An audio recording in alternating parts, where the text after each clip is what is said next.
ఆర్తి గారు ఆల్రెడీ రాజాసాబ్ పనుల్లో చాలా బిజీ ఉన్నారు, మధ్యలో ఇది, సో ఆ స్కెడ్యూల్ దీనికి సంబంధించిన పనులు ఎలా మేనేజ్ చేస్తున్నారు?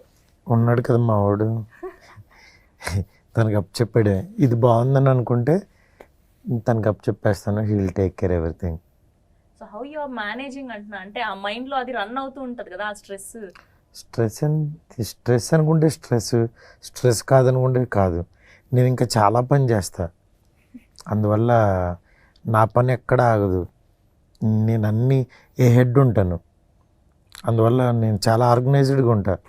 నా వర్క్ కానీ నా టీం కానీ అందరూ అలాగే పనిచేస్తారు. అందుకనే యాక్చువల్గా ఇలాంటి మంచి సినిమాలు, చిన్న సినిమాలు ఇవి చేసుకోవాలని యాక్చువల్గా మాస్ మూవీ మేకర్స్ పెట్టాం. దాని తర్వాత యాక్చువల్గా తను ప్రొడ్యూసర్గా చేసిన తర్వాత ఇప్పుడు మంచి క్వాలిటీ ఫిలిమ్స్ చేయగలుగుతున్నాం. అండ్ ముందుగా అసలు ఫస్ట్ ట్రూ లవర్ గురించి మాట్లాడుకునే ముందు first I want to know, మీది లవ్ మ్యారేజా అరేంజ్ మ్యారేజా? ఇప్పుడు నా పెళ్లి గురించి ఎందుకు? కాదు, నేను తెలుసుకోవాలి కదా, మీ లవ్ స్టోరీ లవ్ మ్యారేజ్ అయితే అసలు ఎలా స్టార్ట్ అయింది? Love come arranged. Love come arrange, అసలు ఇది కదా మర్చిపోయాము. సో వ్యాలంటైన్స్ డే వస్తుంది, అసలు మీరు ఎట్లాంటి సర్ప్రైజులు ప్లాన్ చేసేవాళ్ళు ఇంతకు ముందు? ఇంకా సర్ప్రైజులు ఇచ్చే అంత స్టేజ్ లేదు, నాకు ఇస్తున్నారు ఇప్పుడు ఎదురు సర్ప్రైజులు. ఇప్పుడు మా వైఫ్ నాకు ఇస్తుంది సర్ప్రైజులు. ఇప్పుడు అంటే మీకు టైం లేదు, of course you are too busy. Before అంటే లవ్ డేస్ లో ఉన్నప్పుడు ఏంటి అసలు, ఎలా ఉండేది మీ రిలేషన్షిప్ అని? అప్పుడు నాకు ఆర్ట్ వచ్చు కాబట్టి యాక్చువల్గా మంచి డ్రాయింగ్స్ వేసి యాక్చువల్గా గ్రీటింగ్ కార్డ్స్ తయారు చేసి పంపించేవాడిని. ఓకే, సో ఫస్ట్ అంటే మీరు ప్రపోజ్ చేయడం జరిగిందా, ఆవిడ ప్రపోజ్ చేయడం జరిగిందా, ఎలా జరిగింది? ఇప్పుడు జస్ట్ ఒక 2 ముక్కలు చెప్పారనుకోండి.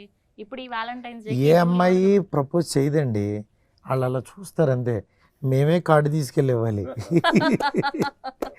ఏ అమ్మాయి నాకు నువ్వు నచ్చావు ఐ లవ్ యూ అని అనదు, వాళ్ళని అర్థం చేసుకుని మనం చెప్పడం అంతే. వాళ్ళు ఏంటంటే ఫ్యూచర్లో నువ్వే చెప్పావని అనడానికి ఒక కారణం దొరుకుద్ది.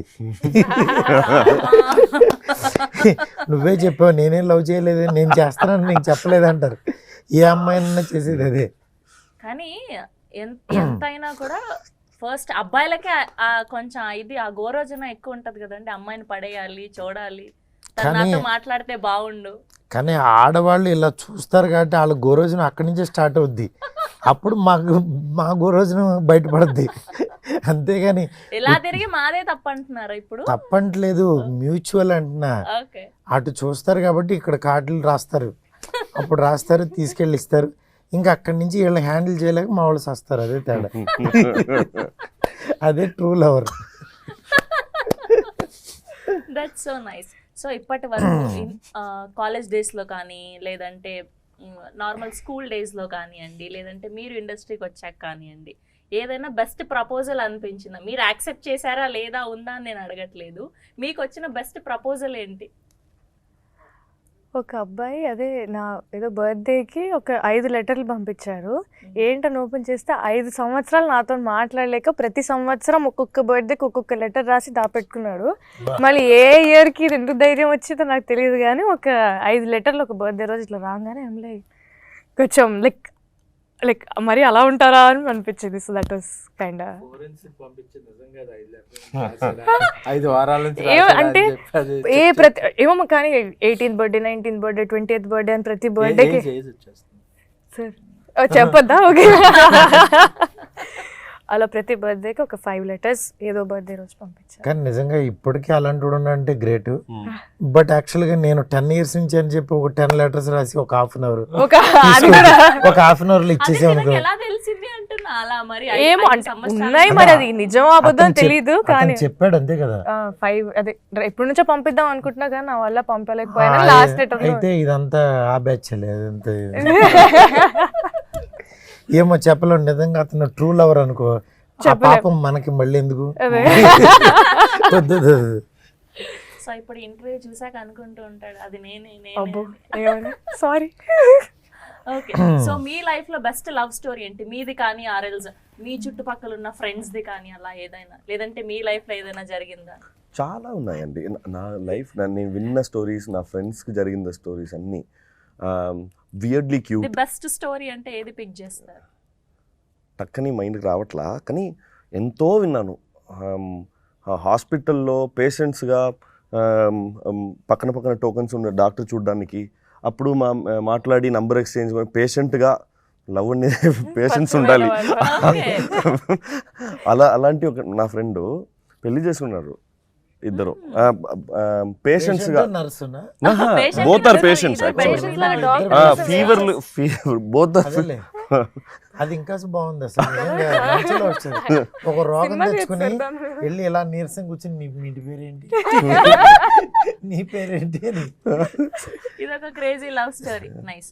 అండ్ స్పెషలీ ఇలాంటి కైండ్ ఆఫ్ స్టోరీస్ కి ప్రాణం పోసేది మ్యూజిక్, అండ్ దీనికి అదిరిపోయింది బీజిఎం. సో తన గురించి మాట్లాడుకో. Oh yes, I've been lucky that this is my third film with Sean Roldan. Not second. Yeah, and all the three films, the whole album was a hit. Be it Jai Bhim, be it Good Night, and Lover. So I've been blessed that Sean is so kind, great. I'm really grateful for the wonderful music that he's been like giving for the past 3 movies. Yes, చాలా బాగుంది. And దీంట్లో special గా మీకు బాగా నచ్చిన song ఏంటి? Actually, every song is like there's no one song which is like the other song. Every song is really distinctive. That I like Tensudre, of course, and there's another song called Eluda Kadayo, which Sean sang. It's the climax song, and I just love the song. And ఒకటి సిద్ధార్థ్ గారు కూడా Yes, Oh, Apple yeah, Crumble. Apple Oh, Crumble, yes. yeah, that was so kind of, the song was entirely different. The composition and the situation also. Where the song comes in the film, the situation itself is a very catchy situation, and the song is equally catchy also. Yeah. Okay. And మొత్తం సినిమాలో ఈ ఒక్క scene audience ని కూర్చోబెడుతుంది, ఈ scene కి బాగా connect అవుతారు అనుకున్న సీన్ ఏంటి, అది ఎక్కడ ఉండబోతుంది? చాలా ఉన్నాయండి. సినిమా చూసిన తర్వాత అది మీరే ఏ చెప్పాలి. సీన్ లో మీరు అలా ఫీల్ అయ్యారు అనేది. పర్టికులర్ గా అలాగా ఈ సీన్ అదిరిపోద్ది, ఈ సీన్ థియేటర్ ఊగిపోద్ది అలా కాదు. సినిమానే అలాంటిది, సినిమానే ఒక సీను. ఎందుకనంటే సినిమా మొత్తం స్క్రీన్ ప్లే కూడా ఒక లైఫ్ అలా వెళ్ళిపోతూ ఉంటుంది. అందువల్ల చాయిస్ చూస్తే బేసిక్ గా ప్రేమిస్తే అప్పట్లో అసలు అట్లాంటి ఎండింగ్ ఉంటదని ఎవరు ఎక్స్పెక్ట్ కూడా చేయలేదు. అండ్ రీసెంట్ గా బేబీ, అది కూడా అంతే, అట్లాంటి ఎండింగ్ ఇది కూడా అంతే. ఎందుకంటే ఇలాంటి ఎండింగ్ ఎక్స్పెక్ట్ చేయరు, అది డెఫినెట్గా అలాగ ఉంటుంది. అలా అని పాజిటివ్ ఎండింగే, నెగిటివ్ ఎండింగ్స్ ఏం కాదు, but some kind of positive అంతే. ఇది వేరే కైండ్ ఆఫ్ పాజిటివ్.